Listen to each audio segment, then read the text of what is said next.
Irmãos, abramos nossas Bíblias na Epístola de Paulo aos Colossenses. Colossenses, capítulo 1, versos 19 e 20. Porque aprouve a Deus que nele residisse toda a plenitude, e que, havendo feito a paz pelo sangue da sua cruz, por intermédio dele, reconciliasse consigo mesmo todas as coisas, quer sobre a terra, quer no céu. Vamos destacar aqui essa expressão, o sangue da sua cruz.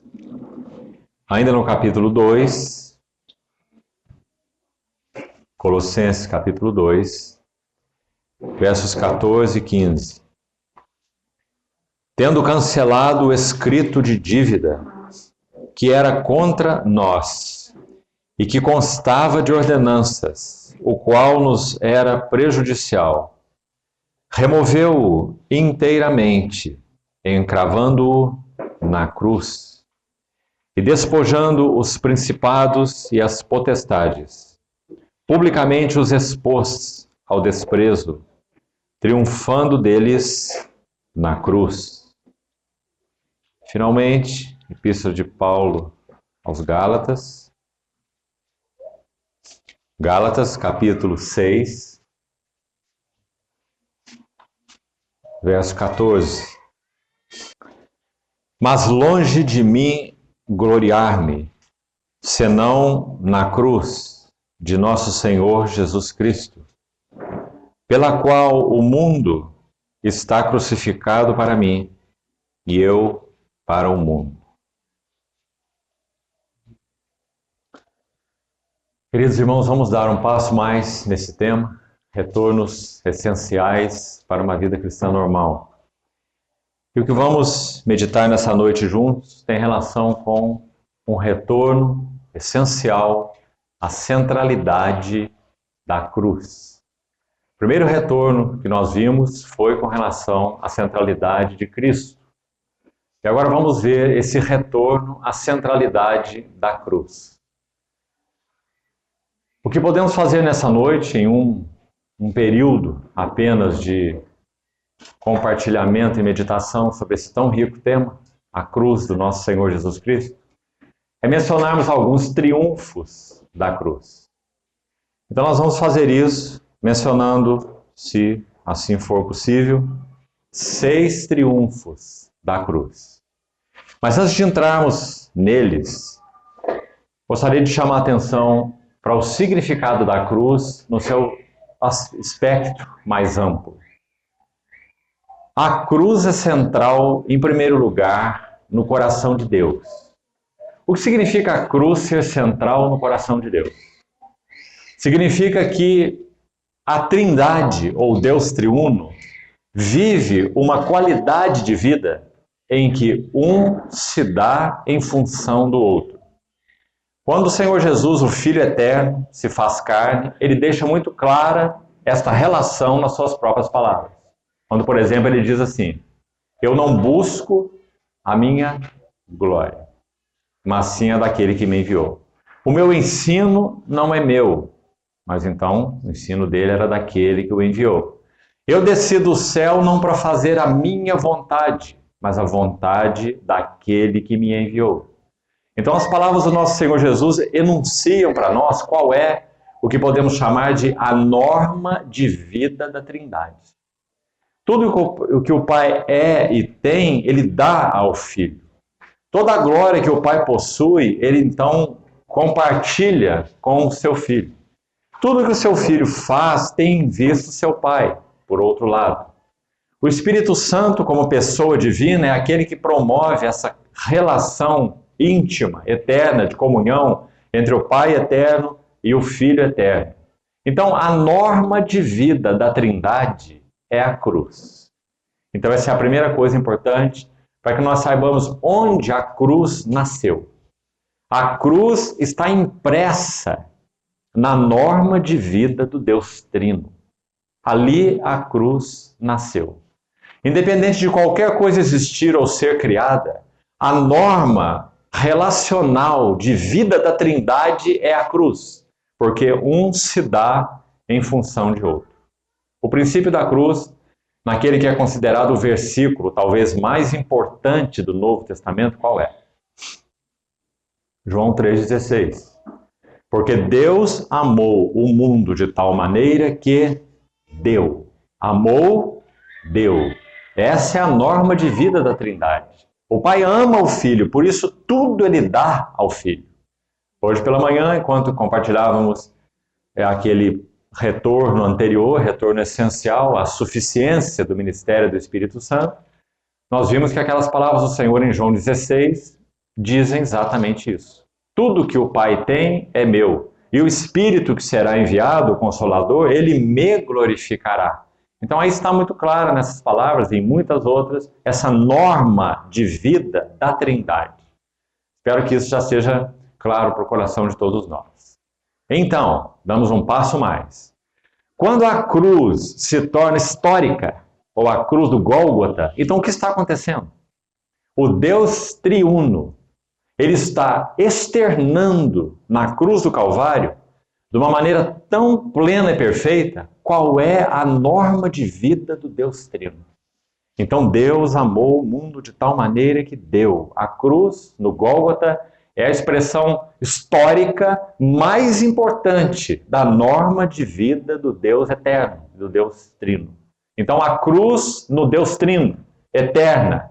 A cruz no Gólgota é a expressão histórica máxima desse princípio de vida da Trindade.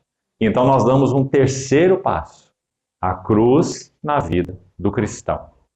Então sempre olhe esses três níveis, para que não comecemos pelo lugar equivocado. A cruz no Deus Trino, a cruz no Gólgota, a cruz no coração do cristão. Cada um desses temas são imensos para serem compartilhados.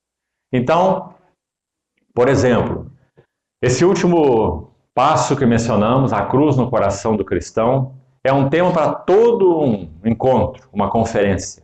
Porque vai falar do trabalho da cruz na vida do cristão. O que é o trabalho da cruz na vida do cristão? Apenas para que você tenha um panorama maior primeiro. Essa cruz eterna, cravada no Deus Trino, a norma de vida da Trindade, como falamos. Essa cruz que se manifestou no tempo e na história no Gólgota, a cruz do Gólgota. Ela também é o princípio de vida da vida cristã. Não se pode viver a vida cristã verdadeira, genuína, única que há, a vida cristã, fora do princípio da cruz. Como poderia? Se a cruz é um princípio cravado na Trindade, se a cruz é um princípio expresso no Gólgota, como poderia ser diferente na vida do cristão? Então aí compreendemos as palavras do Senhor assim: se alguém quer vir após mim, a si mesmo se negue. Tome a sua cruz e siga-me. Agora, o que significa tome a sua cruz? Embora não seja o nosso tema para essa noite, mas acho que é importante esse tópico ficar bem claro. Tomar nossa cruz significa dar lugar a que a ação da palavra de Deus e dos arranjos providenciais de Deus, palavra de Deus, providência de Deus, palavra de Deus e arranjos providenciais de Deus trabalhem sobre nossas vidas. Isso é o trabalho da cruz em nós. Então vamos colocar em outras palavras. Deus trabalha a cruz na vida do crente em dois pilares principais. O primeiro pilar é a palavra. A palavra de Deus é viva e eficaz, mais cortante que qualquer espada de dois gumes. Por causa da cruz ser um princípio que é não compulsório, o que o Senhor Jesus disse com relação à sua cruz, a cruz histórica, a cruz do Gólgota? O que ele disse? Ninguém tira a minha vida. Nós poderíamos dizer com toda a exatidão que nem mesmo o Pai, ele obrigou o seu filho a ir à cruz. Muito longe disso. Nós entendemos que no chamado conselho eterno do Deus Trino, para entendermos Deus o Pai, Deus o Filho, Deus o Espírito Santo, quando nada existia, nada criado, nem um anjo, nem nada, o Deus Trino em conselho toma uma decisão. E nessa decisão o Filho se apresenta, o Filho eterno. E ele se apresenta para ser o Cordeiro de Deus que tira o pecado do mundo.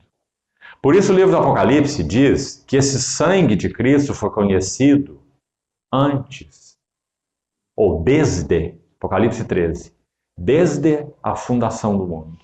E Pedro vai mais longe, 1 Pedro capítulo 1, e diz que esse sangue, como de cordeiro e sem mácula, ele foi conhecido, com efeito, antes da fundação do mundo.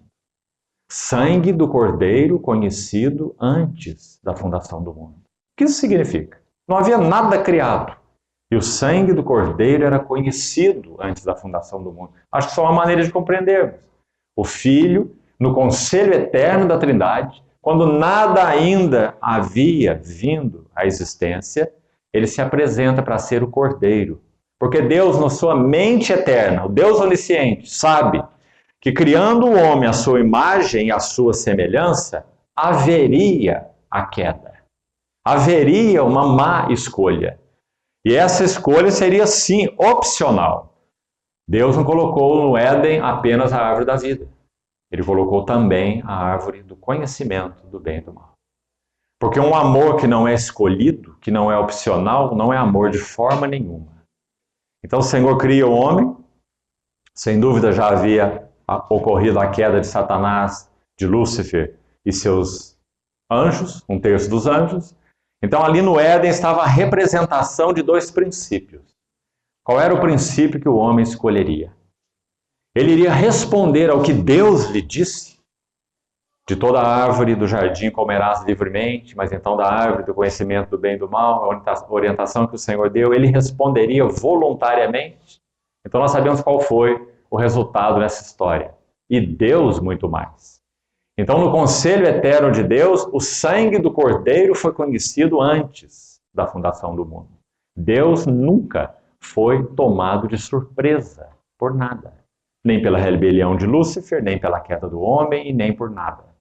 Então, amados irmãos, para que a cruz seja trabalhada na vida do cristão, esse trabalho não é compulsório. Aí nós estávamos. O Senhor Jesus disse, ninguém tira a minha vida, eu espontaneamente a dou. Assim é o trabalho da cruz na vida do cristão. Vamos explicá-lo melhor.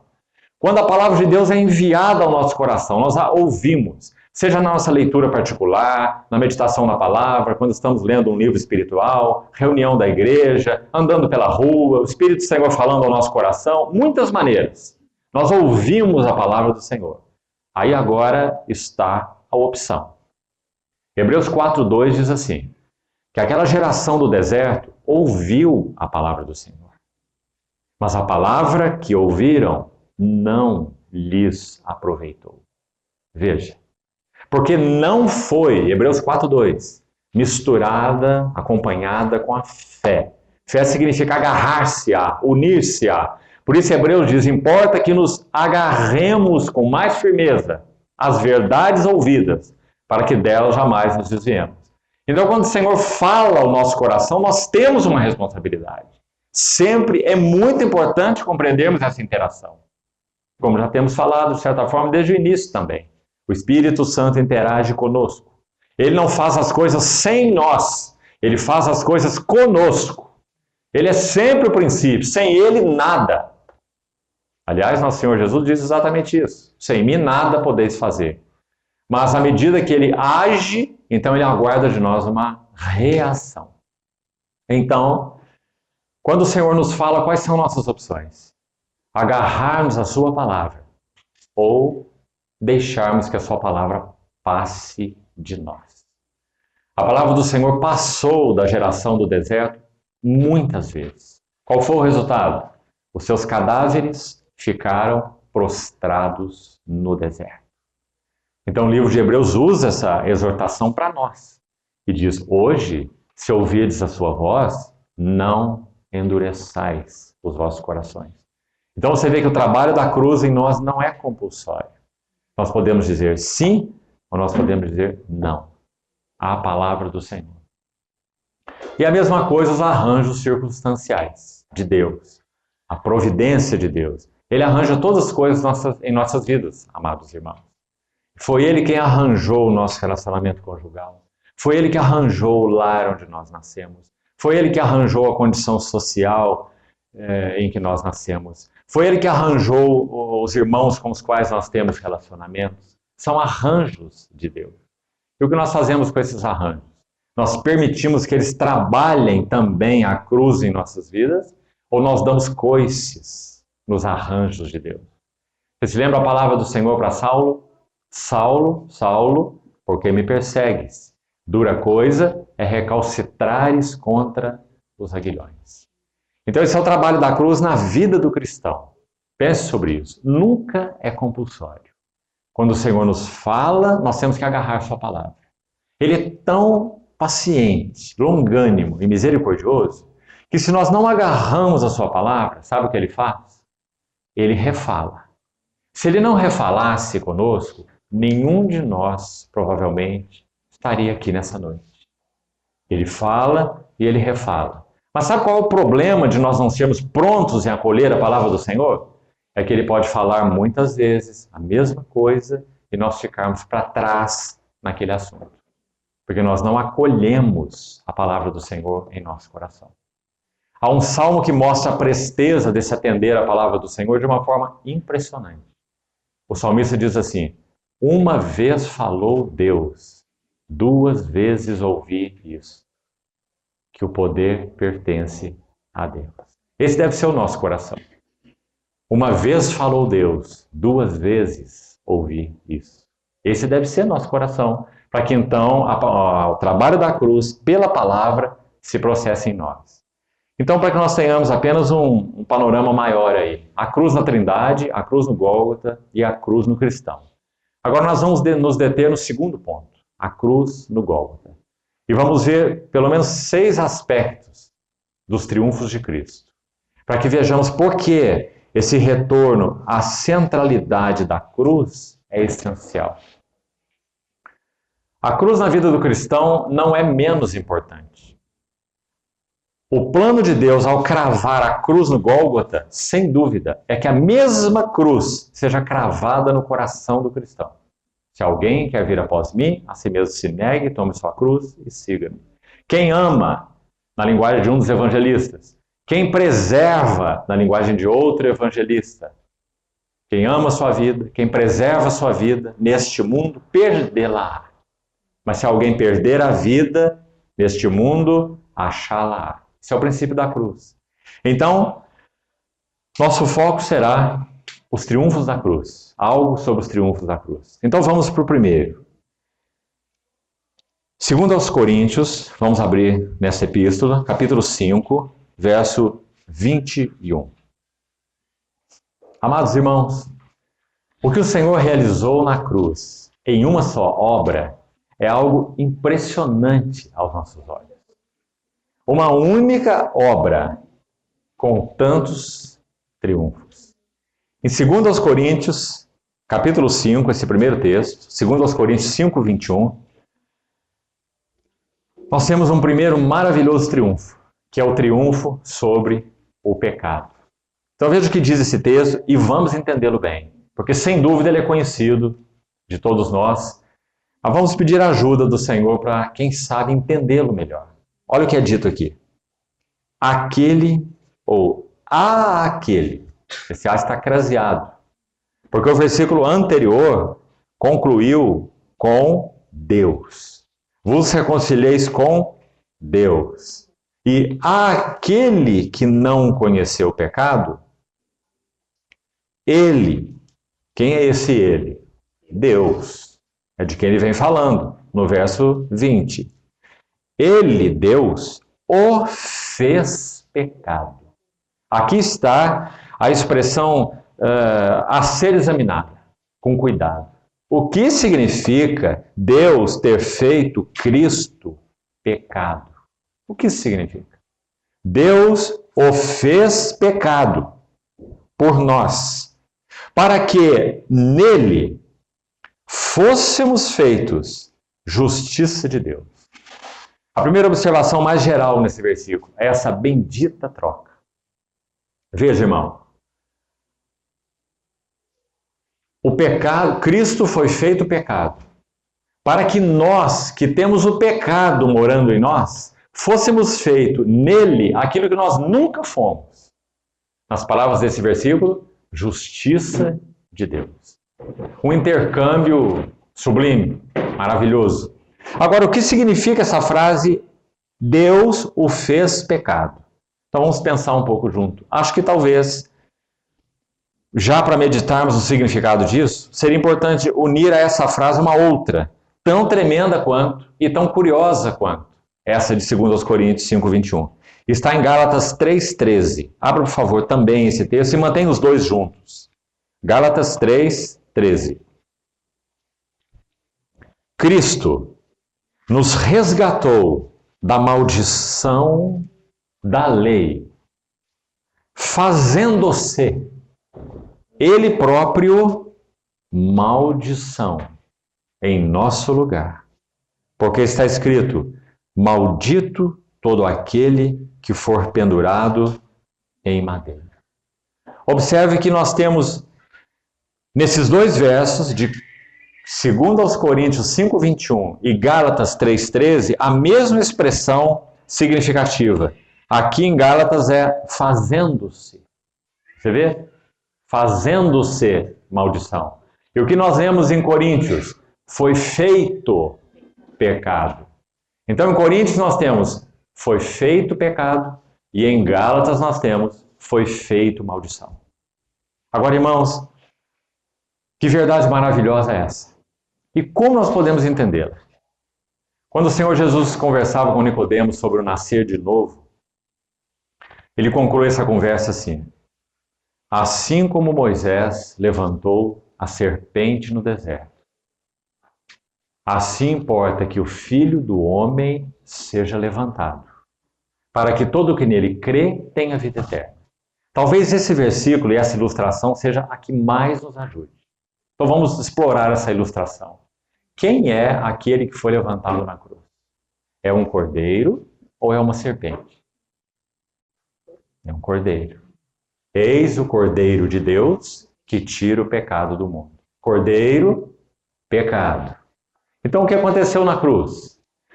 Na cruz do nosso Senhor Jesus Cristo, esse verbo encarnado, santo, provado e aprovado por Deus, Jesus de Nazaré, nunca o pecado penetrou nele.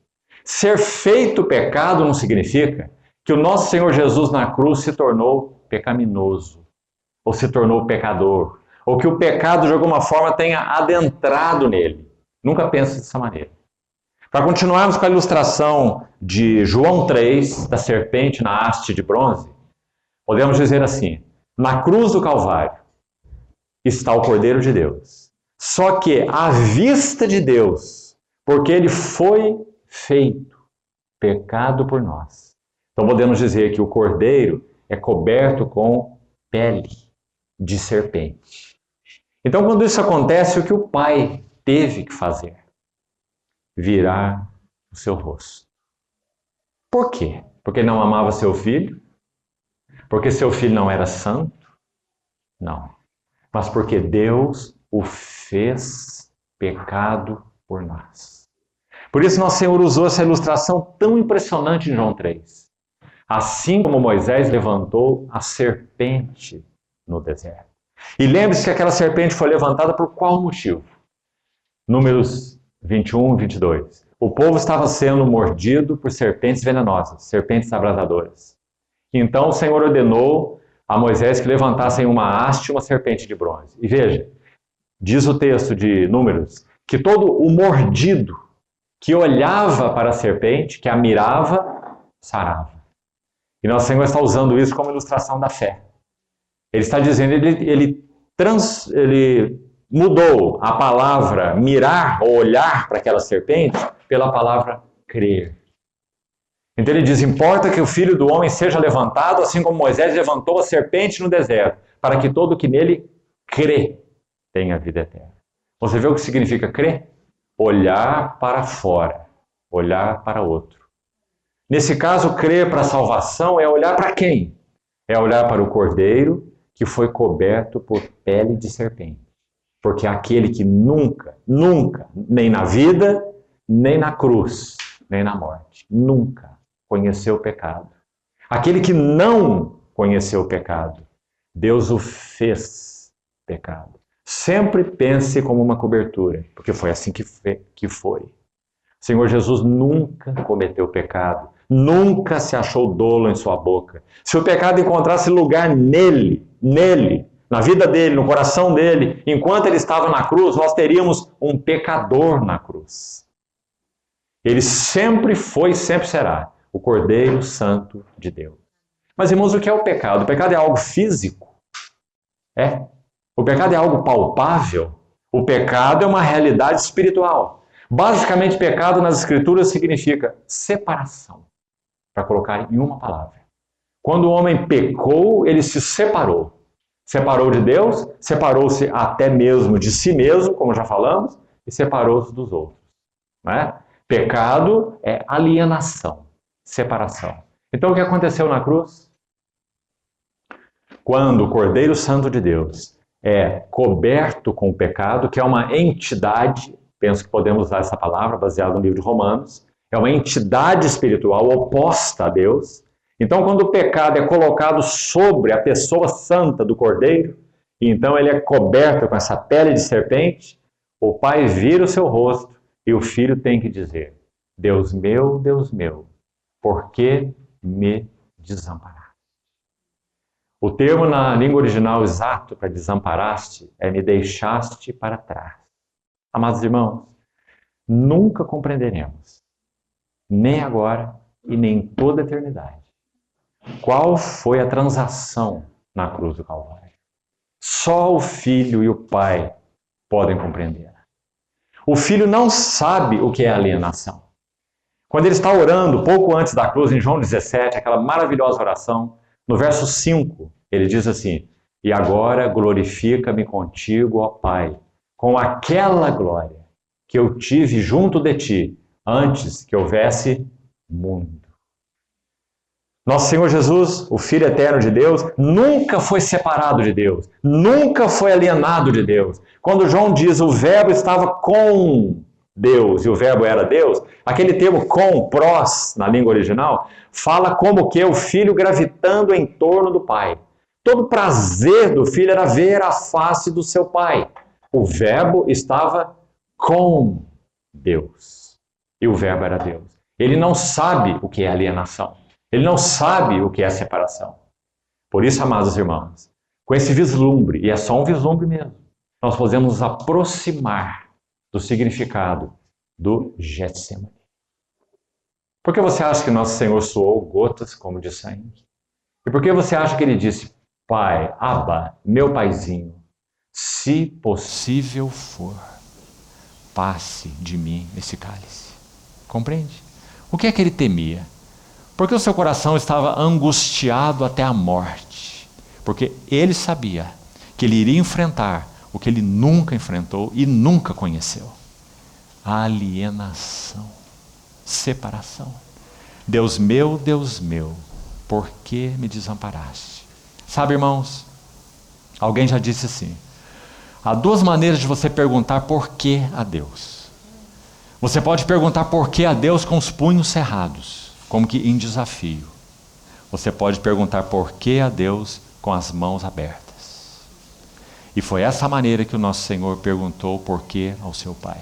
Ele sabia o porquê. Isso é um grito de clamor, de alienação. Meu Deus, por que me deixaste para trás? Pecado. Aquele que não conheceu o pecado, Deus o fez pecado por nós. Agora, irmãos, assim como Jesus não se tornou pessoalmente pecaminoso na cruz, escute com atenção, nós também, baseados na obra que ele realizou na cruz, nós não nos tornamos pessoalmente justos. Agora temos que explicar essa frase. para você não fazer confusão. Nós fomos cobertos com a justiça de outro. Por isso Paulo em Coríntios vai dizer assim, 1 Coríntios 1,30, vós sois dele, de Deus, em Cristo Jesus. E esse Cristo Jesus se nos tornou, da parte de Deus, sabedoria, justiça, santificação e redenção. Ele se nos tornou, da parte de Deus, justiça. Onde está a nossa justiça? Nós somos justificados porque nós nos tornamos pessoalmente justos? Não. Nós fomos justificados porque a justiça dos méritos de Cristo foram, nas palavras de Romanos 4, imputadas. Imputar é lançar na conta.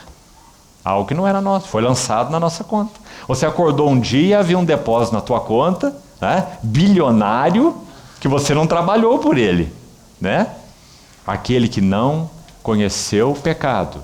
Deus o fez pecado por nós, para que nele nós fôssemos feitos justiça de Deus.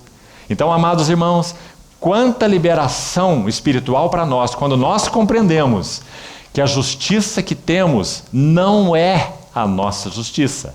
Agora, se isso é assim, glórias ao Senhor. Porque essa justiça, então, é intocável. Essa justiça é inviolável. Ninguém nunca poderá nos acusar. Agora, pois, já nenhuma condenação há para os que estão em Cristo Jesus. Apocalipse 12 fala de Satanás como o acusador dos irmãos. Você se lembra? Ele os acusa de dia e de noite diante de Deus. E sabe o que ele obtém com essa acusação? Com essas acusações? Nada. Porque o Cordeiro Santo responde eternamente diante do Pai por aqueles que ele justificou. Todos os méritos da nossa justificação estão na justiça de outro. Ele não foi feito pecador pessoalmente, já explicamos. E nem nós fomos feitos pessoalmente justos. Nós somos cobertos com a justiça de outro. Isso é o que a Bíblia chama de justificação pela graça por meio da fé. O grande pilar da reforma. Mas tem um detalhe mais. Terminou o assunto aqui? Não, só começou. Porque esses que foram justificados com a justiça de outro, cobertos, nós éramos o contrário. Nós éramos as serpentes que fomos cobertos com a pele de cordeiro. Essa foi a substituição que aconteceu. Acho que você conhece já uma historinha verdadeira, que uma ovelha teve alguns filhotes, então estava amamentando, e então essa ovelha mãe morre, e os filhos ficam sem mãe, porque não sentem o cheiro da mãe em outra ovelha para poder amamentar, né? Então o pastor achou que ele ia perder todas as ovelhinhas, porque a mãe morreu, e elas não tinham mais a mãe para amamentar, e não aceitavam outra ovelha, que também tinha cria, que podia dar leite para elas. Então ele teve aquela ideia, né? Ele tirou a pele da ovelha morta e colocou sobre a ovelha que estava dando leite para outras. Então os filhotinhos sentiram o cheiro da mãe na pele e vieram mamar naquela ovelha. Foi isso que aconteceu conosco. Ele foi coberto com pele de serpente, sendo cordeiro de Deus. E nós, as serpentes, fomos cobertos com a pele do cordeiro. Então ele foi feito pecado e nós fomos feitos justiça de Deus. Amados irmãos, quando nós vemos isso com clareza, Romanos 5:1 vai dizer assim: justificados, pois, pela fé. Fé. João 3, o que nós vimos? Todo, baseado em números, né? Para que todo que nele crê tenha vida eterna. Como Moisés levantou a serpente no deserto. Então, justificados, pois, pela fé, temos paz com Deus. Baseados nos méritos do Filho, do Cordeiro. Então, a mesma coisa, Gálatas 3,13, com a palavra, digamos, ainda mais forte. Está dizendo que o nosso Senhor Jesus, na cruz do Calvário, pendurado no madeiro, ele foi feito maldição. Então, irmãos, quão absurdo é esse ensino, para o cristão, é claro, de maldição hereditária. Quão absurdo ele é. Ensinar algo sobre maldição hereditária para um cristão é quase que anular a cruz de Cristo. Sem dúvida, há coisas em nossa vida, há traumas em nossa vida, há experiência em nossa vida. Isso é um assunto. E nós carregamos nosso legado aí desde o berço. Isso também é verdade. Mas isso não é maldição hereditária. Porque se nós cremos no nosso Senhor Jesus, o nosso Senhor Jesus foi feito maldição por nós. Nenhuma maldição pode operar na vida de um cristão.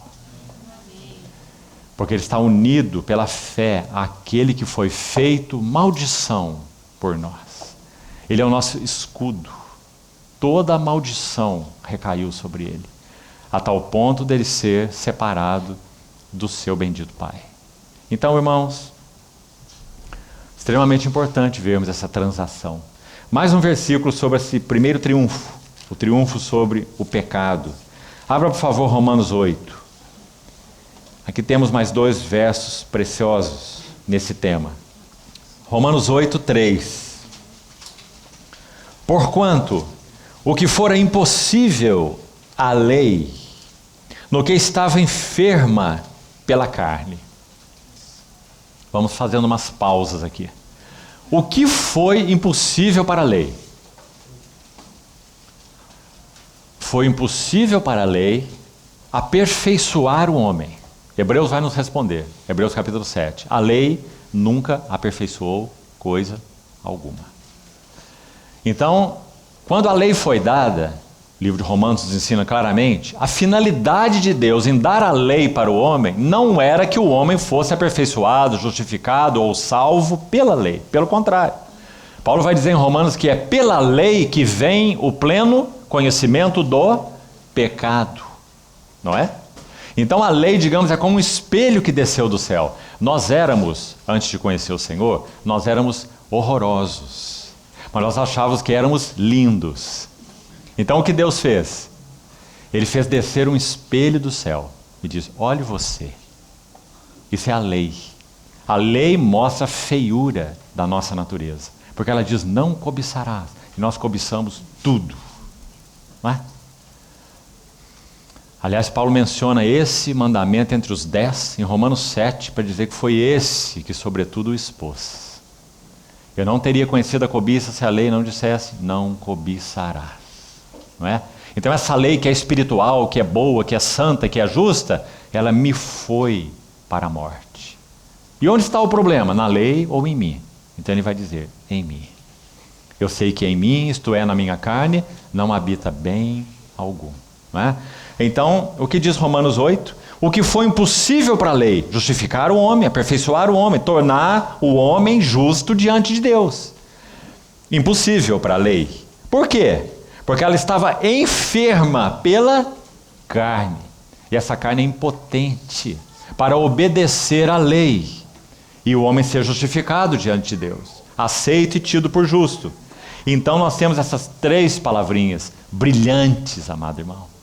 Se você gosta de marcar a sua Bíblia, se você devia marcar com roxo, vermelho, todas as cores que você tiver. 3 palavrinhas. Isso fez Deus. Não são lindas? Isso fez Deus. O que Deus fez? Ele enviou o seu próprio Filho. Em semelhança de carne pecaminosa. Está dizendo que em tudo ele era igual a nós, um homem com espírito humano, alma humana, corpo humano, como semelhante à nossa carne pecaminosa, claro, mas sem pecado. Como João vai dizer, nele não existe pecado. Senão ele seria um pecador, não seria o nosso Salvador. Né? Então, em semelhança de carne pecaminosa.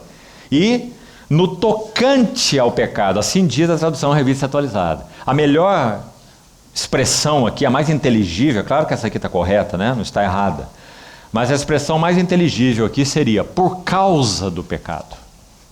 Então Deus enviou o seu Filho em semelhança de carne pecaminosa e por causa do pecado.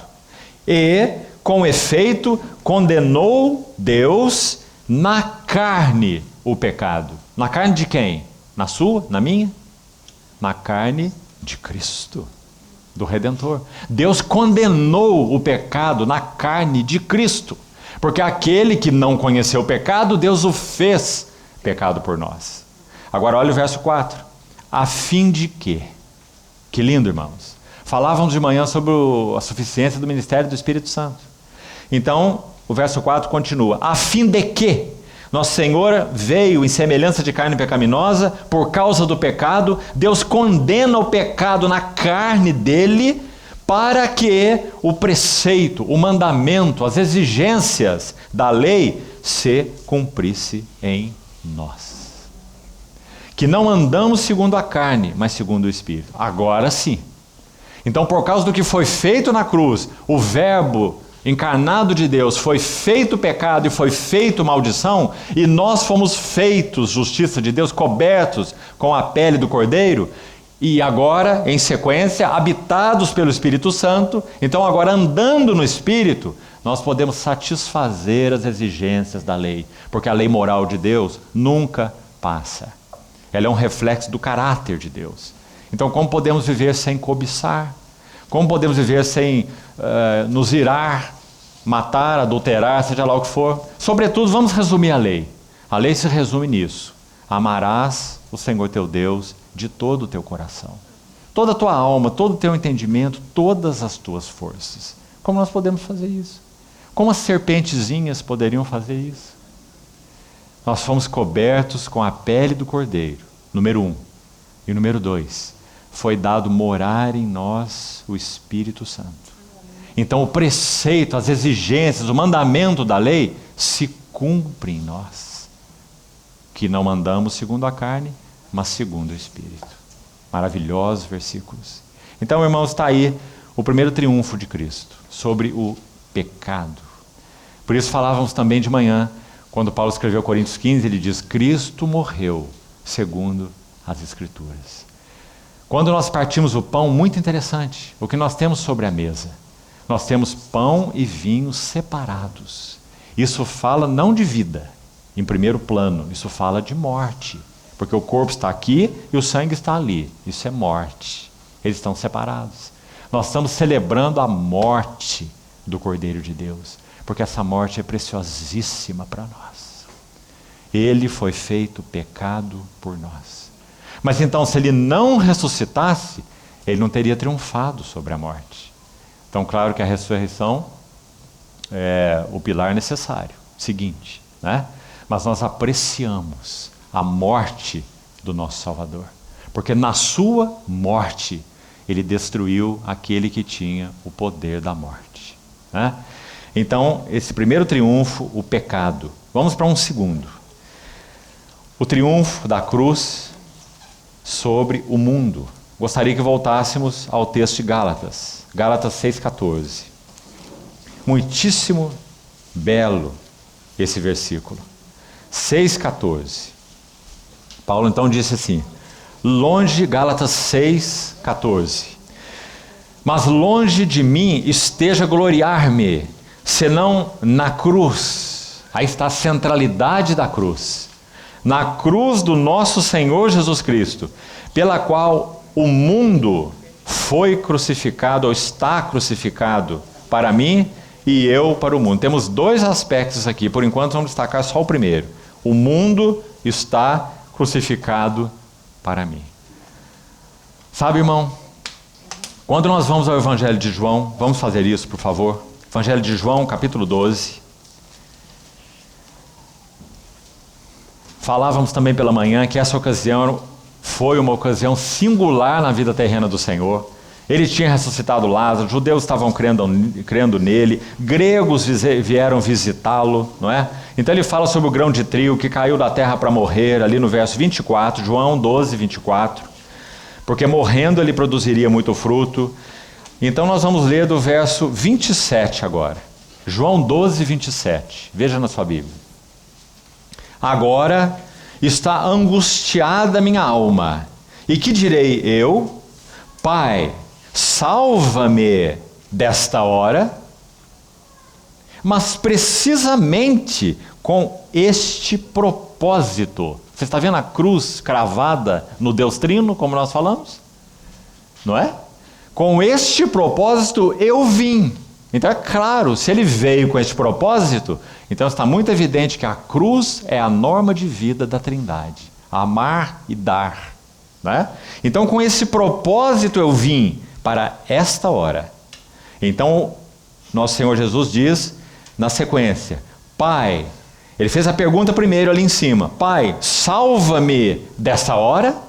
Então ele mesmo responde, mas precisamente para essa hora eu vim com este propósito. Pai, glorifica o teu nome. Então veio uma voz do céu. Eu já o glorifiquei. Em toda a vida humana do Senhor, aqui já são 33 anos e meio, vivendo uma vida aprazível, totalmente aprazível a Deus o Pai. Eu já o glorifiquei, ou seja, glorifiquei meu nome, o Pai está dizendo, glorifiquei meu nome em tua vida. Eu já o glorifiquei e ainda o glorificarei. Onde? Na cruz. No que seria realizado na cruz e na ressurreição. A multidão, pois, que estava ali tendo ouvido a voz, dizia ter havido um trovão. Outros diziam, foi por um anjo, ou foi um anjo que lhe falou. Então explicou Jesus, não foi por mim que veio esta voz, e sim por vossa causa. Nós conhecemos bem aquelas duas vezes, aliás, que dividem o Evangelho de Lucas em 3 partes, aquela voz do céu para o Senhor Jesus no Jordão e no Hermon, Lucas 3 e Lucas 9. Este é o meu filho amado em quem me comprazo, e de novo, este é o meu filho amado em quem me comprazo, a ele ouvi. 2 vezes, 2 vozes. Mas nós, frequentemente, ignoramos essa última voz. Houve uma terceira abertura do céu para o Senhor Jesus. E é essa que está registrada aqui no Evangelho de João. Quando nosso Senhor está a horas da cruz. Há pouquíssimo tempo da cruz, né? Ele vai partir o pão em seguida aqui no capítulo 13, sua última ceia com seus discípulos. Então, essa voz do céu, eu já o glorifiquei e ainda o glorificarei. Então, no verso 30, o Senhor diz que essa voz não foi enviada por ele, mas sim por eles, por vossa causa. Então, ele diz assim, qual é o motivo dele dizer isso? Essa voz não foi enviada por minha causa, não foi por mim que veio essa voz, mas sim por vossa causa. Porque chegou o momento de ser julgado este mundo. Irmãos, a palavra que João usa para mundo tem um sentido muito interessante. Você sabe que é cosmos. E embora a palavra cosmos seja aplicada num sentido também geral de universo criado, na linguagem de João ela é mais específica. Ela é aplicada para um sistema enfeitado ou ornamentado, derivado de uma alienação de Deus, o cosmos. Por isso o Senhor diz, chegou o momento de ser julgado este mundo. O sentido literal da palavra cosmo, veja que no português nós temos a palavra cosmético, não é? Adorno, enfeite. Então, quando o homem cai e aliena a si mesmo e a criação de Deus, toda a criação está sujeita à vaidade. O que nós temos é um cosmos, é um enfeite brilhante, atraente, que seduz, mas que é completamente alienado de Deus.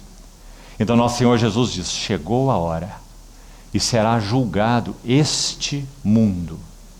E aí ele fala agora sobre o regente dele e o seu príncipe será expulso. Mundo. Irmãos, nós podemos comparar esse mundo de 2 maneiras diferentes, para apreciarmos o triunfo do Senhor na cruz com relação a esse tema mundo. A Bíblia nos ensina, para usar também figuras de linguagem, que o mundo é uma rede que nos prende. Cosmos. Uma rede que nos prende. Ora, se o cardume de peixes enxergasse a rede, o pescador ia trabalhar em vão. Não é? Quando o peixe coloca a sua cabeça na malha da rede, e então ele tenta dar ré, digamos assim, não é? Ele mais se enrosca. E quanto mais se debate, ele mais se prende. O mundo nas Escrituras é uma rede que nos prende. Aos olhos naturais é invisível. Nós vamos colocar a cabeça lá sem saber o que estamos fazendo. Qual seria a nossa segurança e nossa garantia? Primeiro, o nosso Senhor Jesus julgou este mundo na sua obra na cruz. Segundo, Ele enviou o Espírito da verdade para nos guiar a toda a verdade. Então o mundo, uma rede que nos prende. E também a segunda figura, já usei, ele é comparado a esse sistema enfeitado. Você se lembra da história de Lameque, o sétimo depois de Adão? 7 na Bíblia fala de plenitude. Ele é o sétimo pela linhagem de Caim. O sétimo pela linhagem de Enos, o sucessor de Sete, é Enoque, o que foi arrebatado. Então o sétimo por uma linhagem é aquele que foi arrebatado porque andou com Deus. O sétimo pela linhagem de Caim é Lameque. E lembra o que é dito de Lameque? Ele teve 2 esposas. Uma se chamava Ada, e Ada significa adornada. E a outra se chamava Zilá, e Zilá significa sombreada. As duas juntas trazem o significado do que é o mundo: adornada e sombreada. E na vida de Lameque nós vemos um clímax, podemos assim dizer, da impiedade e da queda. Matei um homem porque ele me feriu, e um rapaz porque ele me pisou. 7 vezes se tomará vingança de Caim, porém de Lameque 70 vezes 7. Então esse é o mundo. Será julgado, chegou a hora de ser julgado este mundo, e o seu príncipe será expulso. Por isso que João tem a nos dizer na sua epístola o que sobre o mundo? Não ameis o mundo, nem as coisas que no mundo há. Apocalipse 18, se você já leu esse capítulo com cuidado, ele apresenta a figura da Babilônia, apóstata, caída. Babilônia religiosa, Babilônia política.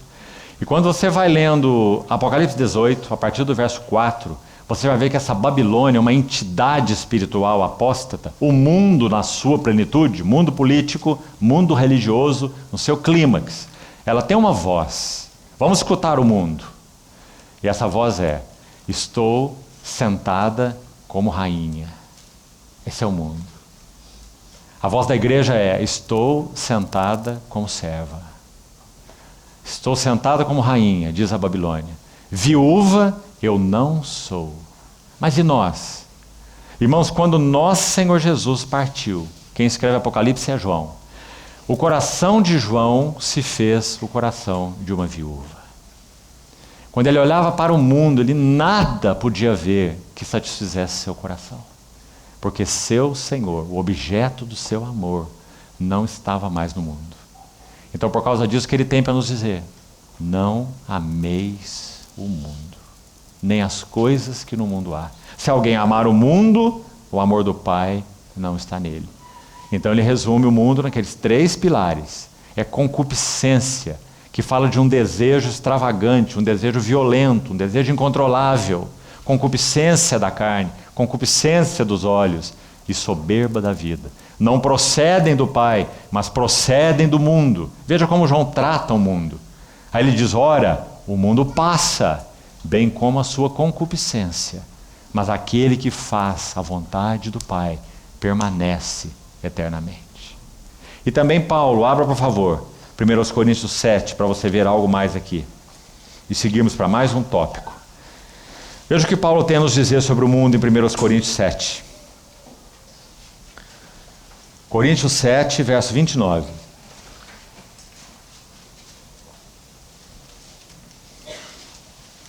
Isto, porém, vos digo, irmãos, palavras solenes, queridos irmãos. 1 Coríntios 7, 29. O tempo se abrevia. O que resta é que não só os casados sejam como se não fossem. Sabe o que significa isso? Não ache que o propósito supremo de Deus é que você se case e tenha filhos, né? Não acha que o propósito supremo de Deus é o casamento. E que até mesmo você glorifique Deus no seu casamento. Nós, como cristãos, deveríamos aprender a viver exclusivamente para Deus em Cristo. E não viver para o casamento. Você compreende a diferença entre uma coisa e outra, irmão? É só vivendo para Ele que nós poderemos viver adequadamente no casamento. Né? O casamento não é o foco, é Ele que é o foco. Então o que resta é que os casados sejam como se não o fossem, os que choram como se não chorassem. Uma maravilhosa exortação. Nós choramos por tantas coisas que não mereceriam o nosso choro. Os que choram por perdas, por privações, por lutas, sejam como se não chorassem. Mas também os que se alegram, sejam como se não se alegrassem. Agostinho, certa vez, quando escreveu suas confissões tão famosas, ele disse uma frase erudita, ele era um erudito, então vou dizer como ele disse e vou procurar explicar para aqueles que não entenderem bem. Estão desculpados os que não entenderem, porque são palavras de um erudito. Agostinho disse assim: execráveis são as prosperidades do mundo, 2 vezes execráveis, seja pelo temor da adversidade, seja pela corrupção da alegria. Entendeu alguma coisa? Deixa eu tentar explicar então. Ele disse que tudo que o mundo nos oferece como prosperidade é abominável, execrável, desprezível. Porque quando nós adquirimos a prosperidade que o mundo nos oferece, junto com ela vem 2 coisas: temor da adversidade. Eu não posso perder, né? Eu ganhei, é meu, eu conquistei. Temor da adversidade. Aí ele diz: seja pelo temor da adversidade, seja pela corrupção da alegria. Porque afinal de contas, o que significa essas coisas que nós ganhamos? O que elas significam? Não é? São só coisas. Coisas e coisas. O pecado nos fez colecionadores de coisas. Parece que tem um programa na televisão, pelo menos tinha há muito tempo, como chamava? Colecionadores, uma coisa desse tipo, não é? Os compulsivos que colecionam de tudo, não é? E às vezes a gente olha e fica escandalizado, não é? Aquele é o nosso coração. É que uns se manifestam, outros não se manifestam. Mas aquele é o nosso coração. Todos nós colecionamos muito mais sapato, camisa e coisas do que nós precisamos, não é? Nós somos colecionadores de coisas. Então Agostinho diz: execráveis são as prosperidades do mundo, né? 2 vezes execráveis. Vamos seguir então aí onde nós estávamos. Coríntios 7,30.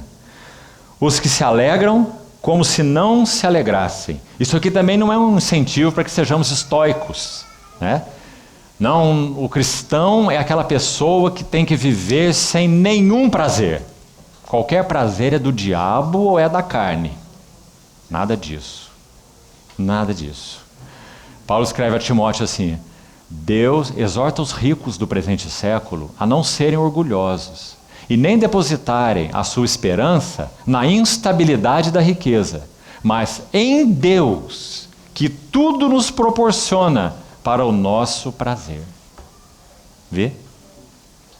O problema nosso como cristãos, irmãos, na verdade, não é que nós temos muito prazer, é que nós temos pouco prazer naquele que deveria ser todo o nosso prazer e nos proporciona todas as coisas para o nosso aprazimento.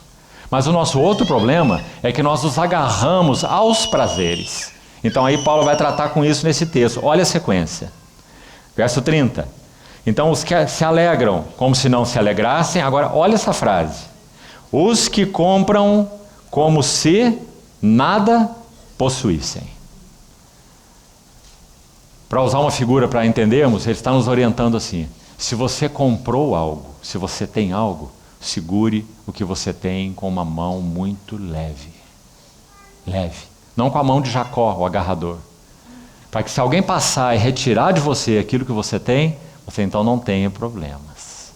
Os que compram como se nada possuíssem. Os que se utilizam do mundo, está vendo aí? Do mundo. Como se dele não usassem. Bagagem leve, irmãos.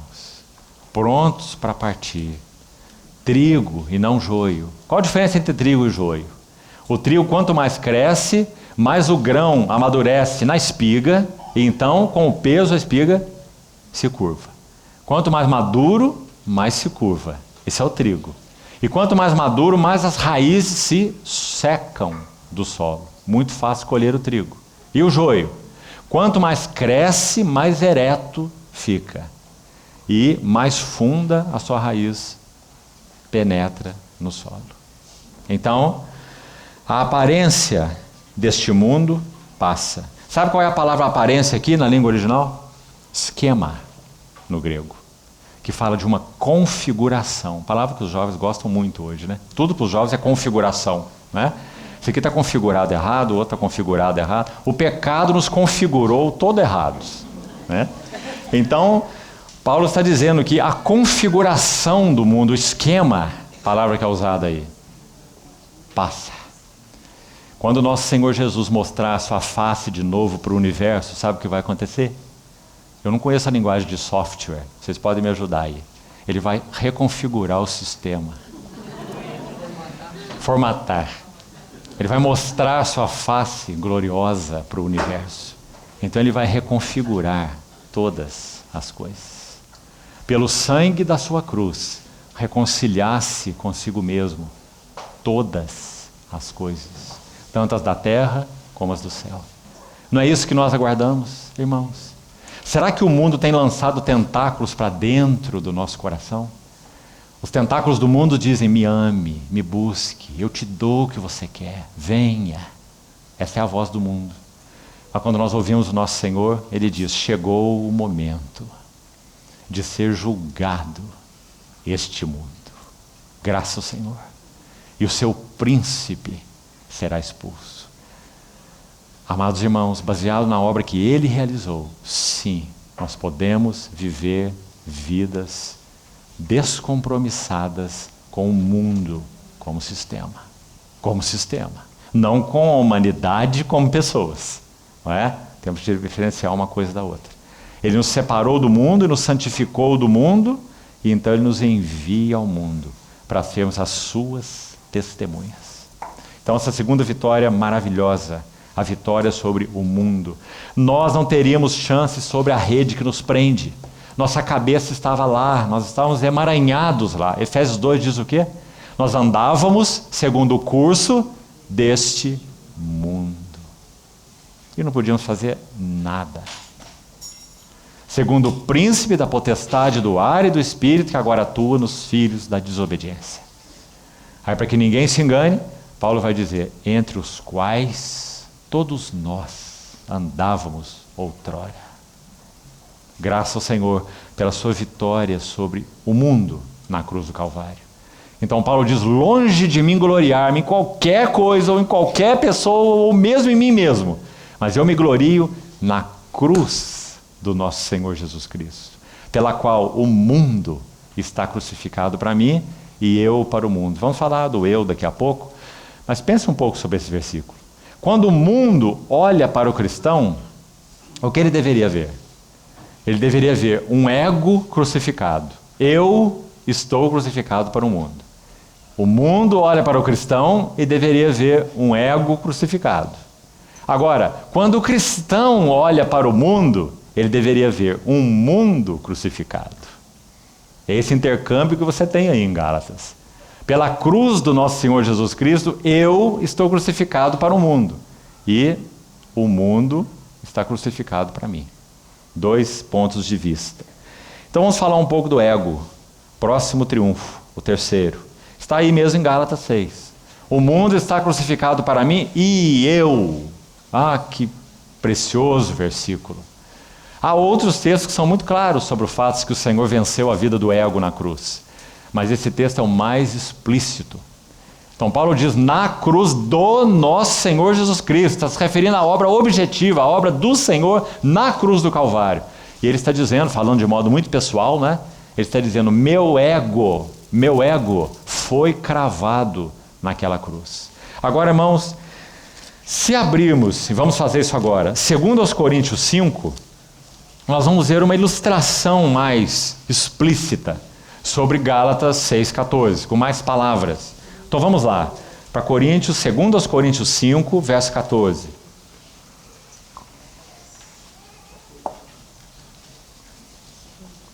Segundo aos Coríntios 5,14. Vamos ler com cuidado. Pois o amor de Cristo nos constrange, coloca cadeias e arrasta, no sentido dessa palavra, presos, julgando nós isto o quê? Um morreu por todos, logo todos morreram. Irmãos, há vários aspectos da morte do nosso Senhor Jesus. Nós estamos tratando aqui alguns deles, né? Há um aspecto que é substitutivo, por exemplo, ele morreu por nós, e há um aspecto que é inclusivo, por outro lado. Nós morremos com ele. Romanos 6, né? Porventura não sabeis que aqueles que foram batizados em Cristo Jesus, isso é Gálatas também, né? Gálatas 3 diz isso. De Cristo se revestiram, nós somos identificados com ele na sua morte, Romanos 6, morremos com ele. Então aqui ele está tratando desse aspecto do morrer com ele. Um morreu por todos, logo todos morreram. Agora o verso 15. Ele morreu por todos. E aí, olha, antes de você ler o resto do versículo, muita coisa podia ser dita aqui. Ele morreu por todos para nos livrar do pecado, do mundo, da morte, do diabo, do ego, da condenação, da ira vindoura. Muitos elementos. Mas qual é o elemento destacado aqui? Vamos ler. Ele morreu por todos para que os que vivem não vivam mais para si mesmos. Viver para si mesmo é viver uma vida egocêntrica. Então está dizendo que o Senhor Jesus morreu, nele todos morremos para sermos libertos de uma vida egocêntrica. Viver para mim, viver pelos meus interesses, viver pelos meus planos, viver pela minha vontade, fazer que tudo circunde em torno de mim, eu. Ele morreu por todos para que os que vivem não vivam mais para si mesmos. A vitória do Senhor Jesus na cruz do Calvário sobre a vida do ego. Aliás, irmão, pense comigo. Antes do Senhor ir à cruz, ele lavou os pés dos seus discípulos com a bacia e com a toalha, não é? Na última ceia. A bacia e a toalha falam da vida do Senhor Jesus, da vitória do Senhor Jesus sobre a vida egocêntrica. Ele venceu o viver para si mesmo de tal forma que ele, sendo Senhor e Mestre, como é o caso do assunto em João 13, eu sendo o Senhor e o Mestre, vos lavei os pés. Ele venceu a vida egocêntrica, o viver para si mesmo de tal forma que ele se coloca aos pés dos seus discípulos e lava os pés dele. Pedro não o pôde suportar. Nunca me lavarás os pés. Então você vê aquele que venceu a vida egocêntrica e aquele que vive a vida egocêntrica. Pedro, nunca lavarás os meus pés. A bacia e a toalha são um preâmbulo da vitória do Senhor sobre a morte na cruz. Antes dele vencer a morte, ele venceu a vida. Compreendeu? Se nosso Senhor não vencesse a vida, a viver para si mesmo, a vida egocêntrica, ele não iria à cruz e não venceria a morte. Então, esse é o aspecto da vitória do Senhor sobre o ego, para que não vivam mais para si mesmos, mas para aquele que por eles morreu e ressuscitou. As palavras de Paulo em Atos 20, 24 também são maravilhosas nesse sentido. Agora, porém, em nada considero a vida, a minha vida, preciosa para mim mesmo. Está aí um homem que venceu a vida egocêntrica, o apóstolo Paulo. Contanto que eu complete minha carreira e o ministério que recebi do Senhor Jesus para testemunhar o evangelho da graça de Deus. Então, terceiro aspecto dos triunfos de Cristo, sobre o ego. Vamos para um quarto. Ainda no livro de Gálatas, capítulo 5, verso 24. Os que são de Cristo Jesus, os que estão em união com Ele pela fé, os que são de Cristo Jesus, crucificaram. Olha que está no passado. Porque são de Cristo Jesus e estão em uma vida de união com Ele pela fé. Os que são de Cristo Jesus crucificaram a carne com as suas paixões e concupiscências. Mais um terreno de vitória, de triunfo do Senhor na cruz do Calvário. Agora, para entendermos esse verso tão simples e tão objetivo, vamos a Romanos capítulo 8. E essas palavras vão ilustrar essa vitória sobre a carne. Romanos 8, verso 12, diz assim, Romanos 8, 12. Assim, pois, irmãos, somos devedores, não à carne, como ser obrigados, amarrados, constrangidos, é a palavra aí, a viver segundo a carne. Por quê? Porque os que são de Cristo Jesus crucificaram a carne. Quando isso aconteceu? Há 2000 anos atrás. O triunfo do Senhor Jesus sobre a carne. Carne pecaminosa, carne e suas paixões, carne e seus apetites, carne boa, carne má, carne religiosa, carne educada, carne estilizada, carne sofisticada. O Senhor venceu todo tipo de carne. E nós podemos ficar livres de todos os seus aspectos. Porque não somos devedores à carne, como se constrangidos a viver segundo a carne. Que maravilhosa vitória, irmãos. De novo, nos lembrando de Efésios 2, que faz menção a isso também. Nós andávamos segundo o curso deste mundo, já citamos, e o que mais ele diz na sequência? E segundo as inclinações da nossa carne, fazendo a vontade da carne e dos pensamentos. Esses éramos nós. Mas o Senhor Jesus na cruz obteve vitória cabal sobre a carne. Então não somos constrangidos a viver segundo a carne. Porque se viverdes segundo a carne, caminhais para a morte. Mas se pelo Espírito mortificardes os feitos do corpo, certamente vivereis. O quinto aspecto, o penúltimo, a vitória do nosso Senhor. E esses triunfos não terminarão com esses aspectos. Há outros mais, vários mais. Nós selecionamos esses aspectos maravilhosos aqui. Abre em 1 João capítulo 3 e vamos ver um quinto triunfo, uma quinta esfera de triunfo.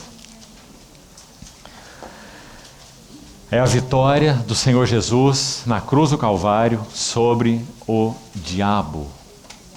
1 João 3,8.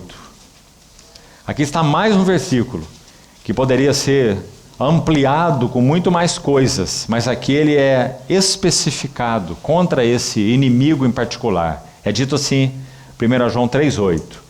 Aquele que pratica o pecado procede do diabo, porque o diabo vive pecando desde o princípio. Então olha o que ele diz. Para isto se manifestou o Filho de Deus. E aqui então muita coisa podia ser dita, como nós já vimos. Manifestou para vencer o mundo, manifestou para vencer a carne, manifestou para vencer o pecado, né? Mas aqui nesse versículo, para isto se manifestou o Filho de Deus, para destruir as obras do diabo. Agora, mais especificamente ainda, vamos a Hebreus capítulo 2. Hebreus 2,14. Hebreus 2,14.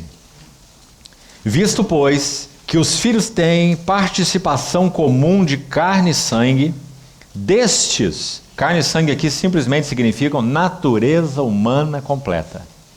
Destes, igualmente ele, nosso Senhor, participou igualmente. Agora veja, para que, por sua morte, destruísse aquele que tem o poder da morte, a saber, o diabo.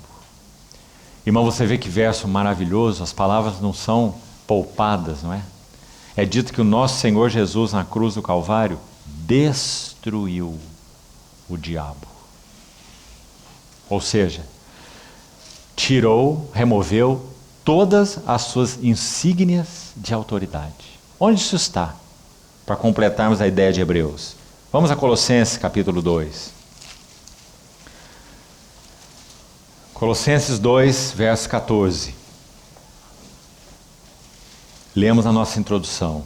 Colossenses 2, 14 e 15.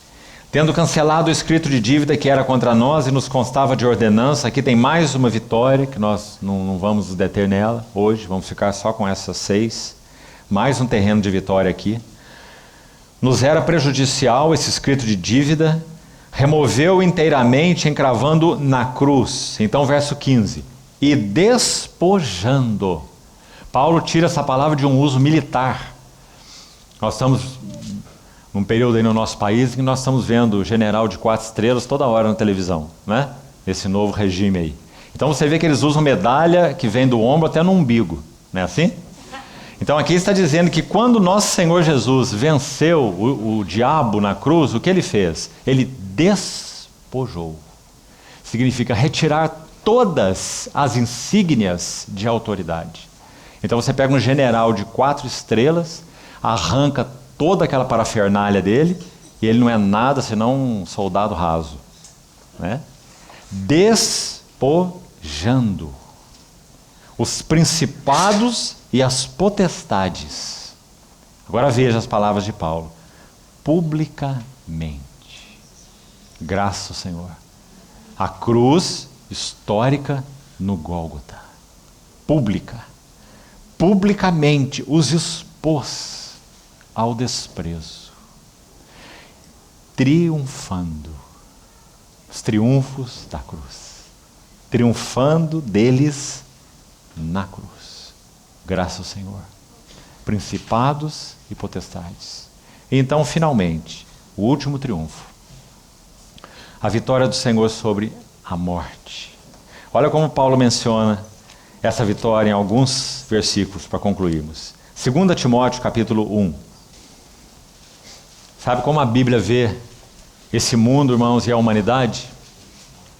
Como um grande esquife, um grande caixão, cuja tampa nunca foi removida por ninguém. Quando nosso Senhor Jesus ressuscitou dos mortos, ascendeu aos céus como homem e se assentou naquele lugar à destra da majestade nas alturas, ele foi o primeiro homem que rompeu a tampa desse caixão para se assentar no lugar mais alto do universo, à destra da majestade nas alturas. Então, quando Paulo faz alusão a isso, ele diz assim, 2 Timóteo 1, vamos ler desde o verso 8. Não te envergonhes, portanto, do testemunho de nosso Senhor, nem do seu encarcerado que sou eu. Pelo contrário, participa comigo dos sofrimentos a favor do Evangelho, segundo o poder de Deus, que nos salvou e nos chamou com santa vocação, não segundo as nossas obras, mas conforme a sua própria determinação e graça, que nos foi dada em Cristo Jesus antes dos tempos eternos e manifestada agora, ouça com atenção, pelo aparecimento do nosso Salvador Cristo Jesus. Isso é sua encarnação, sua morte, sua ressurreição, sua obra completa. O aparecimento do nosso Senhor Jesus Cristo, o qual não só destruiu a morte, como trouxe à luz a vida e a imortalidade mediante o Evangelho. Há uma ilustração, queridos irmãos, dessa vitória do Senhor na cruz sobre a morte, tão linda, que eu gostaria que nós abríssemos para concluirmos. Mateus capítulo 27. Vamos ler a partir do verso 45. Mateus 27. O triunfo do Senhor sobre a morte. Na verdade, nós vamos ler a partir desse verso 45, Mateus 27, 45. Nós vamos ver que a morte do nosso Senhor Jesus rasga não apenas um véu. Nós temos consciência do rasgar desse véu do santuário, que é o primeiro a ser descrito aqui. Todas as vezes que mencionamos a morte do Senhor, o rasgar desse véu é tão importante para nós. Porque esse véu fala de um acesso imediato à presença do Deus da glória. Aquele véu, aquele estofo que separava o santo lugar do santo dos santos. Imenso. Dizem os historiadores que se aquele cobertor que fazia separação do santo lugar e o santíssimo fosse ser rasgado, era necessário que você amarrasse uma junta de boi de um lado e uma junta de bois do outro lado, e eles fizessem força na direção oposta para rasgar esse cobertor, esse estofo de linho e azul, púrpura e carmesim, entretecido. A palavra do Senhor diz que quando nosso Senhor Jesus morre, então o véu do santuário é rasgado de alto a baixo. Nós podemos imaginar o primeiro sacerdote que entrou lá para fazer o serviço. Ele deve ter tido um infarto, né? Quando ele viu aquele véu rasgado de alto a baixo e um acesso aberto. Esse véu nós conhecemos bem. Nosso Senhor Jesus morre. Aquele véu, segundo o livro de Hebreus, é uma figura da carne dele. Hebreus 10, 19. Tendo intrepidez para entrar no Santo dos Santos, pelo sangue de Jesus, pelo novo e vivo caminho que ele nos consagrou pelo véu, isto é, pela sua carne. Então podemos dizer, quando aquele soldado abre o seu lado com aquela lança, o véu da sua carne é rasgado, nós temos o correspondente no santuário. A realidade do véu foi rasgada na cruz. Como o tipo do véu poderia permanecer de pé? A realidade foi aberta, o símbolo não permaneceu. Então o véu foi rasgado de alto a baixo. Desde a hora sexta até a hora nona houve trevas sobre toda a terra. Por volta da hora nona clamou Jesus em alta voz, dizendo: Eli, Eli, lema sabachthani, que quer dizer: Deus meu, por que me desamparaste? E alguns dos que ali estavam ouvindo isso diziam: Ele chama por Elias. E logo um deles correu a buscar uma esponja e, tendo embebido em vinagre e colocado na ponta de um caniço, deu-lhe de beber. Os outros, porém, diziam: Deixa, vejamos se Elias vem salvá-lo. E Jesus, clamando outra vez com grande voz, entregou o Espírito. É dito do nosso Senhor na profecia de Isaías 42, que ele não clamaria e não gritaria, e não faria ouvir a sua voz nas praças. Realmente nosso Senhor nunca clamou nas praças, nunca gritou nas praças, mas quando os evangelistas registram sua morte, então sim. Não é dito que ele murmurou na cruz, é dito que ele clamou em alta voz: Deus meu, por que me desamparaste? Verso 50. E clamando outra vez com grande voz, entregou o Espírito. E então, o primeiro véu. Eis que o véu do santuário se rasgou em duas partes, de alto a baixo. Primeiro, acesso à presença imediata de Deus. Tremeu a terra e fenderam-se as rochas, e abriram-se os sepulcros, mais um véu. Os sepulcros que estavam selados foram fendidos. E muitos corpos de santos que dormiam ressuscitaram, e saindo dos sepulcros depois da ressurreição de Jesus, entraram na cidade santa e apareceram a muitos. Sabe que esse versículo é muito interessante? Você já parou para pensar? Os túmulos se fendem, corpos de santos ressuscitam, mas só saem dos sepulcros depois da ressurreição de Jesus, que aconteceu no domingo pela madrugada, né? Então nós podemos imaginar, só imaginar, o que esses santos estavam fazendo lá dentro. Acho que ali aconteceu a primeira conferência do sepulcro. Eles estavam conversando entre si sobre o poder e o valor da morte do Messias, daqueles que eles aguardavam. Até que quando o Senhor ressuscitou, eles saíram de lá e foram dar testemunho na cidade. Do quê? De que a morte do Verbo encarnado, a morte de Jesus de Nazaré, provocou uma comoção no reino dos mortos. Porque agora entra na morte, o primeiro que entra na morte, que não tem pecado. Então Pedro vai nos dizer em Atos 2, era impossível que os grilhões, as cadeias da morte pudessem segurá-lo. Jonas no ventre do grande peixe. O peixe não iria degluti-lo. Era muito para aquele peixe. O peixe teria que vomitar Jonas na praia. A morte vomitou o Senhor para fora. Então, amados irmãos, esse foi o segundo véu. O véu da morte. A vitória do Senhor sobre a morte. Onde está, ó morte, a tua vitória? Onde está, ó morte, o teu aguilhão?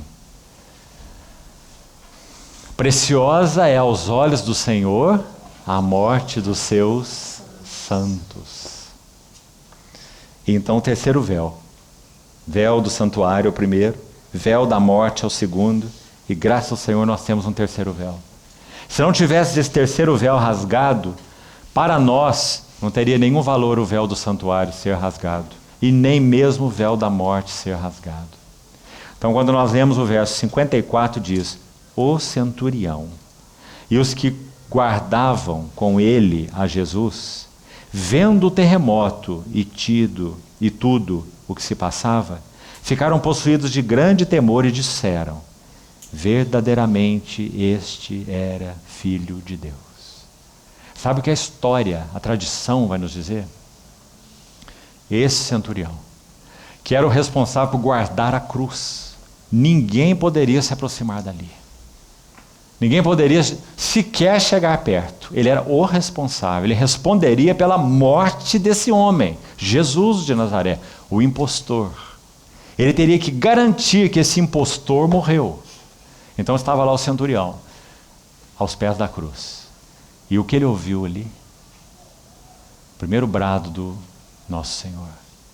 Pai, perdoa-lhes. Eles não sabem o que fazem. Irmãos, esse centurião provavelmente já havia participado de muitas crucificações. E o que ele ouvia ali eram escárnios, palavras de abominação, murmúrios, blasfêmias. Mas agora tem alguém na cruz que diz, Pai, perdoa-lhes. Eles não sabem o que fazem. Tem alguém na cruz que vê a sua mãe ao longe e faz provisão para ela a partir da cruz. Ele recusou beber o cálice com vinho e fel, ou vinho e mirra. Por quê? Porque eles eram entorpecentes. Eles iriam como que anestesiar de certa forma o nosso Senhor. Era como um ato de misericórdia que as mulheres praticavam para todos que eram açoitados e iam ser crucificados. Mulheres bondosas, elas ficavam à beira do caminho e quando os que seriam crucificados passavam, elas ofereciam vinho com fel. E os evangelistas dizem que o nosso Senhor não o quis beber. Por quê? Ele havia dito no Getsemane assim, quando Pedro sacou a espada para buscar defendê-lo, ceifando, cortando a orelha daquele servo do sumo sacerdote. Nosso Senhor disse a Pedro, não beberei eu o cálice que o meu Pai me deu. Ele o beberia sem fel, sem mirra, sem entorpecentes, sem anestésicos. Ele o beberia como seu Pai lhe deu. Então, amados irmãos, por causa disso, inclusive, ele viu a sua mãe a partir da cruz. Ele diz, mulher, eis aí teu filho. E disse ao discípulo, certamente João, eis aí a tua mãe. O centurião nunca viu nada como isso.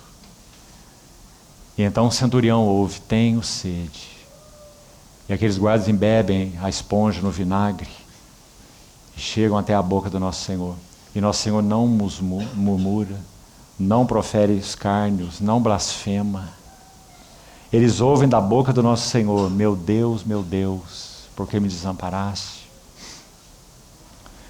Eles ouvem finalmente, Pai, nas tuas mãos eu entrego o meu espírito. Antes disso, ele também escuta, está tudo consumado. O que acontece com esse centurião? O véu da incredulidade se rasga. Então a história e a tradição vão nos dizer que esse centurião se chamava Longinos. E ele se tornou um ancião na Assembleia de Antioquia. O véu da incredulidade foi rasgado. Amados irmãos, louvado seja o nosso Senhor Jesus. Os triunfos da cruz são muito mais amplos do que costumamos avaliar. Nós fomos libertos, salvos, de um modo tão completo, tão definitivo, tão sublime, que o Espírito Santo abra os nossos olhos, para que possamos apreciar os triunfos da cruz. Nós tentamos viver uma vida cristã introspectiva. Nós colocamos termômetros, espiritualmente falando, debaixo do nosso braço o dia todo. Como eu estou, como eu não estou, em que temperatura espiritual eu estou ou não estou, o que eu fiz ou o que eu não fiz, eu e eu e eu. Como nós precisamos aprender a olhar para Ele para sermos salvos. Contemplai-o e sereis iluminados. Os triunfos da cruz do nosso Senhor Jesus. O último deles que compartilhamos, o triunfo sobre a morte. Gostaria de ler para concluirmos um último verso, o verso de Apocalipse. Apocalipse capítulo 21, e aqui terminamos. Apocalipse 21. Vamos ler os versos 3 e 4. Apocalipse 21, 3. Então ouvi grande voz vinda do trono dizendo: Eis o tabernáculo de Deus com os homens. Deus habitará com eles. Eles serão povos de Deus, e Deus mesmo estará com eles. Então, verso 4. E lhes enxugará dos olhos toda lágrima. E a morte já não existirá. Sem alienação, sem despedidas, sem separação. E se o salário do pecado é a morte, e a morte não existe, é óbvio, o pecado não existe. Isso significa que nós nunca mais ofenderemos o nosso Senhor Jesus. Nós ainda o ofendemos. O ofendemos em pensamentos, o ofendemos em motivações, o ofendemos em interesses próprios. Mas agora não, nunca mais. Nunca mais ofenderemos o nosso Senhor. Não haverá mais morte. Não haverá luto, nem pranto, nem dor, porque as primeiras coisas passaram. Louvado seja o Senhor. Somos tão gratos por essa vitória tão completa. Que o Senhor abra nossos olhos, queridos irmãos. Esse é um retorno essencial. Assim como os outros. Precisamos, como igreja do Senhor, retornar à centralidade da cruz. A cruz na Trindade. A cruz do Gólgota, brilhante, suprema, sublime. E também a cruz no coração do cristão. Para que o Senhor alcance em nós tudo o que Ele designou pela cruz. Vamos orar. Senhor, te agradecemos, porque o Senhor não hesitou e nem recuou. Foi onde estávamos nós e nos achaste. Glórias ao nome Teu. Obrigado, Senhor, por Teu esvaziamento, Tua humilhação, Tua obediência até a morte de cruz. Te pedimos que o Senhor faça com que escamas caiam dos nossos olhos, para que possamos ver a cruz como o Pai vê a cruz. Abre os nossos olhos, Senhor, te pedimos. Alimenta-nos. Queremos contemplar as belezas, virtudes e glórias da Tua pessoa e obra consumada.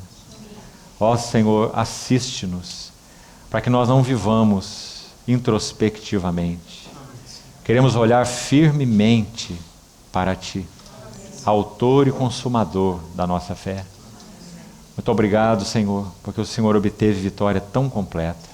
Descansamos nela, confiamos nela, nos gloriamos nela. Que também sejam nossas essas palavras, longe de nós nos gloriarmos, senão na cruz do nosso Senhor Jesus Cristo. Assim te pedimos, confiando ao Senhor que aplique Tuas palavras no nosso coração. Confiamos a Ti, Senhor, nossas vidas, esse tempo e as Tuas palavras. Combina-as com o nosso coração.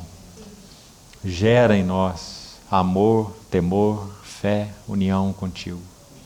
Te pedimos, agradecidos, em teu precioso nome. Amém, Senhor.